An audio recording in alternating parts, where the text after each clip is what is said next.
Namaste and I welcome you all to Hum Tum discussion. Today we will continue our series of neurodevelopmental disorder. So next disorder is attention deficit hyperactivity disorder, coded as 6A05 by the ICD-11, also known as ADHD. So some of the essential features required for the diagnosis of ADHD are: first is the persistent pattern over at least 6 months of inattention symptoms and or a combination of hyperactivity and impulsivity symptoms that is outside the limit of normal expected for age and expected for the level of intellectual development.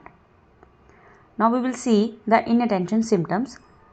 Several inattention symptoms have a direct negative impact on academic, occupational or social functioning, and it is important to note that inattention may not be evident when the individual is engaged in activities that provide intense stimulation and frequent rewards. And there are few clusters under this inattention symptom. First cluster involve difficulty to sustain attention,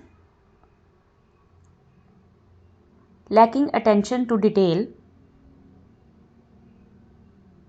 making careless mistake in schools or work assignment,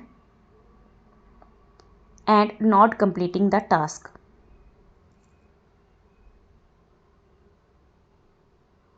Symptoms of second clusters are easily distracted by extraneous stimulus or thought that is not related to the task at hand, and do not listen when spoken to directly, appearing to be daydreaming or have their mind elsewhere. The symptoms of third clusters are losing things, being forgetful in daily activities, having difficulty remembering to complete upcoming daily tasks or activities,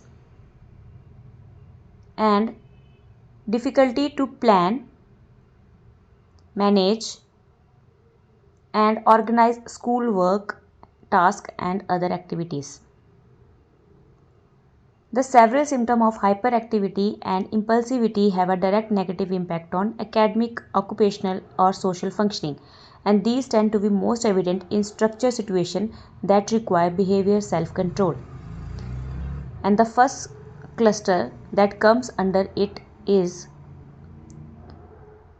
showing excessive motor activity, leaving their seat when expected to sit still,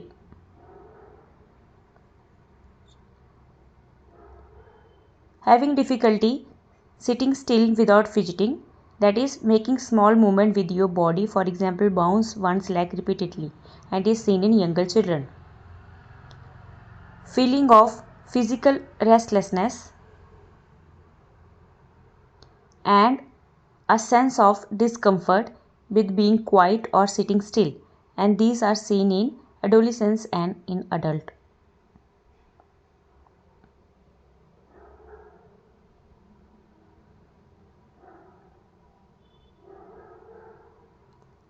Next cluster involve difficulty in engaging in activities quietly and talking too much.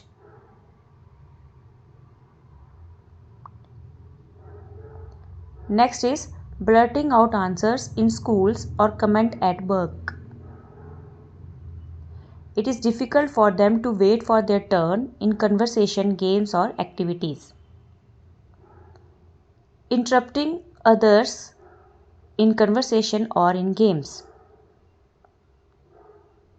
And last cluster include tendency to act in response to immediate stimulus without deliberation or consideration of risk and consequences. For instance, engaging in behavior with potential for physical injury, for example, reckless driving. The symptoms vary according to the chronological age and disorder severity. The evidence of significant inattention and or hyperactivity impulsivity symptoms prior to the age of 12 is also present. But some individual may first come to the clinical attention later in adolescence or in adult life. when demand exceeds the individual capacity to compensate for the limitation. The attention deficit hyperactivity disorder is more prevalent among males. Females are more likely to exhibit inattentive symptoms, whereas males are more likely to exhibit symptoms of hyperactivity and impulsivity, and particularly at the younger age. The symptoms are not better accounted for by any mental disorder, for instance, an anxiety or fear-related disorder.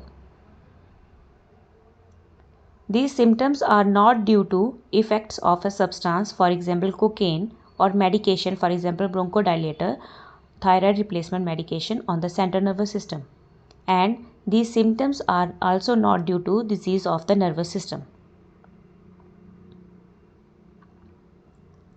The additional clinical feature required for the diagnosis may involve symptoms that is exclusive inattentiveness is present but no hyperactivity is there, and this is known as sluggish cognitive tempo, also known as restrictive inattentive pattern of symptoms, and it is characterized by daydreaming,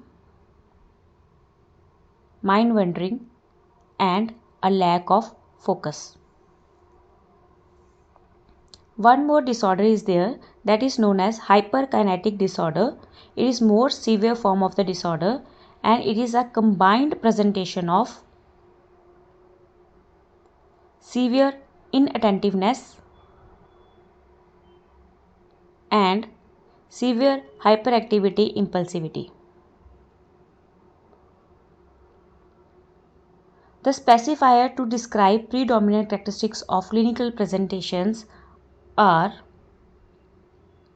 first is 6A05.0, known as ADHD predominantly inattentive presentation. 6A05.1, ADHD predominantly hyperactive impulsive presentation. 6A05.2, ADHD having combined presentation. That means both hyperactive impulse and inattentive symptoms. 6A05.Y, ADHD other specified presentation, and 6A05.5.Z, ADHD presentation unspecified. Thank you. If this video is helpful for you, please like the video and subscribe the channel.